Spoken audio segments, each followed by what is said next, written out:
اور نہ عوام اس کو سپورٹ کریں گے.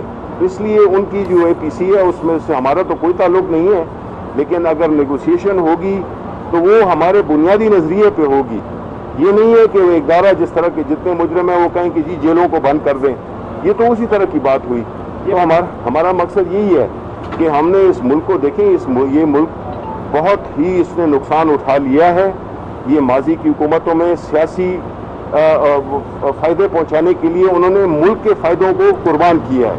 ہماری حکومت یہ کام نہیں کر سکتی اور نہ کرے گی. نہیں دیکھیں، احسان اقبال صاحب جو بات کر رہے ہیں ان سے تو آپ کو یہ پوچھنا چاہیے تھا کہ ان کے جو ایگزسٹنگ MPAs ہیں وہ ہماری حکومت کے ساتھ رابطے میں اور ملاقاتیں کر رہے ہیں، تو ان کو تو اپنے گھر کا خیال رکھنا چاہیے بنسبت یہ کہ باہر کی طرف وہ دیکھیں.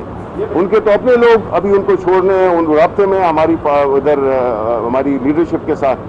تو ان کا یہ اس بیان کو نیوٹرل کرنے کے لیے کیا ہے جس میں کوئی حقیقت نہیں ہے. PTI کا ہی ٹکٹ ہوگا اور PTI میں ہی الیکشن انشاءاللہ جیتے. دیکھیں، بلاول بھٹو صاحب سندھ کو سنبھالیں. انہوں نے ایک نیشنل پارٹی کو ایک صوبائی پارٹی کیا، بلکہ ایک علاقائی پارٹی بنا دیے. یہ صحرا صرف بلاول بھٹو اور زرداری کے سر ہی جا سکتا ہے کہ اتنے بڑی پارٹی کو انہوں نے کتنا، اب جو ہے تو وہ ہر ایک کے پیچھے لگے ہوئے ہیں، نہ ان کو اپنے نظریے سے کوئی دلچسپی ہے. وہ مولانا صاحب سے کبھی ملتے ہیں، کبھی ان کے بھائی کو وہاں پہ نوکری دیتے ہیں کہ پولیٹیکل، ان کا یہی کلچر رہا ہے کہ جی اس کے اپنے ذاتی فائدوں کے لیے انہوں نے ملک کے مفاد کو قربان کیا ہے. دیکھیں، ہم بل انشاءاللہ پاس ہو جائے گا بیکاز ایسے لوگ ہیں جو کہ ملک کے مفادات کو دیکھتے ہیں، اور اگر نہیں کریں گے تو اس کا مطلب ان کو ملک کے مفاد سے کوئی دلچسپی نہیں ہے. پوزیشن تو ایکسپوز ہو جائے گی. پارلیمنٹ کے اندر ہی بیٹھے ہوئے ہیں، وہی بل پاس کر سکتے ہیں، وہی بل ریجیکٹ کر سکتے ہیں. پاس کرائیں گے جیسے سینٹ کے چیئرمین کے خلاف طریقے عدم اعتماد آپ نے واپس کروائی تھی. نہیں، یہ تو نہیں، وہ کوئی ایسی بات نہیں ہے. دیکھیں، اگر تو کوئی یہ سمجھتا ہے کہ یہ FATF حکومت کی ذاتی اس کے لیے کوئی ہے تو پھر تو ٹھیک ہے، آپ کا حق بنتا ہے. لیکن اگر آپ کو ملک کے لیے ایک کنڈیشنز، یہ انہی چکروں کا، یہ وہی وجوہات ہیں جس کی وجہ سے FATF ہو جائے، چاہے وہ IMF ہو جائے، جتنے بھی ادارے ہیں وہ ہمارے سر پہ اس لیے سوار ہیں بیکاز جس طرح کی حکومتیں انہوں نے کی ہیں، جس طرح سے ملک کو کنگال کر دیے، جس طرح کے ملک میں ہر قسم کا غلط کام کیا ہے. منی لانڈرنگ کون کرتا ہے؟ آپ کے سیاسی لیڈر. آپ کے جو یہ بے نامی اکاؤنٹ تھے کس کے تھے؟ یہ کوئی عمران خان کے تو نہیں تھے.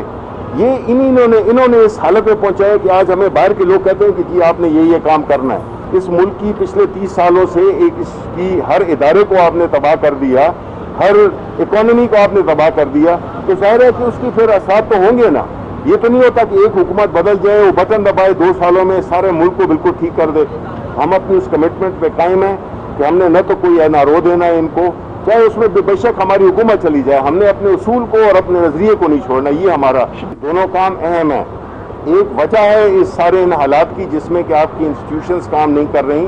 دوسری بات یہ ہے کہ جہاں تک کہ آٹے کا تعلق ہے، آپ کو پتہ ہے کہ جیسے کورونا جیسے موذی وبا میں جس میں کہ ساری دنیا پیرالائز ہو گئی ہے، ساری دنیا کی اکانومیز تباہ ہو گئی ہیں، اس میں پاکستان جیسا ملک جس کی کہ نہ تو ہیلتھ کا سسٹم تھا، نہ یہاں کی معیشت ایسی تھی، اس کے باوجود آپ دیکھیں کہ اللہ تعالیٰ کے فضل کے ساتھ ہماری حکمت عملی کامیاب رہی اور ہم نے عوام کو وہ مصیبتیں نہیں دیکھنے دیں. اس وقت سختی ہے لیکن وہ مصیبتیں نہیں دیکھنے دی ہیں جو کہ اور ملکوں میں اچھے امریکہ، یورپ جیسے بڑے انڈیا کی آپ حالت دیکھیں. تو ہمیں اللہ تعالیٰ کا شکر کرنا چاہیے کہ باوجود ہماری کمزوریوں کے اس نے ہم پہ رحم کیا. حکومت میں پرائم منسٹر صاحب نے ایک بڑی کلیئر حکمت عملی اپنائی جس پہ بہت پریشر ڈالا گیا.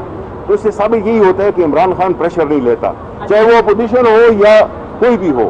وہ اس پہ رائے پہ اپنے اس پہ چلے ہوئے تھے اور اللہ تعالیٰ نے اس میں کامیابی دی. یہ بہت بڑی کامیابی ہے، ورنہ آپ کو دیکھیں دنیا میں جو حال ہے اس کا کوئی آپ سے زیادہ کس کو پتہ ہوگا.